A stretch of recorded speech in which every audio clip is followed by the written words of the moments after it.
En réalité, ce qui s'est passé hier à Yopougon, il y a eu donc deux événements.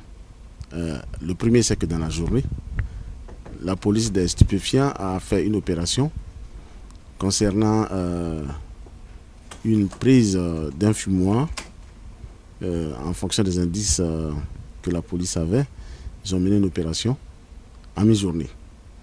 Et cette opération a permis d'arrêter 5 fumeurs de drogue qui sont actuellement aux arrêts par la police. Et dans la soirée, vers 19h et 20h, par là, des individus armés ont donc opéré bruyamment dans le quartier de Yopougon en ouvrant le feu sur le commissariat du 16e arrondissement. Et également, ils se sont déportés sur le site FRC, des ex-combattants FRC, dans le même quartier, nouveau quartier.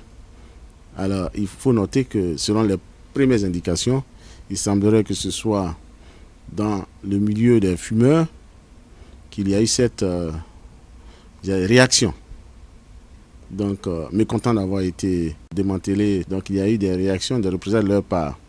Ce sont des hypothèses. Et avec les arrestations et les interrogations, nous en saurons un peu plus. Donc, cette réaction a donné lieu à ces manifestations et des tirs qui ont été donc entendus dans le quartier. Alors, naturellement, ces tirs ont amené nos hommes à réagir.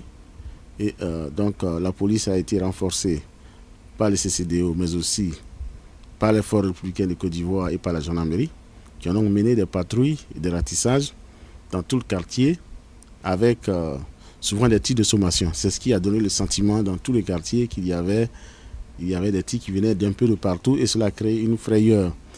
Donc on voudrait présenter nos excuses à la population. Le bilan est le suivant.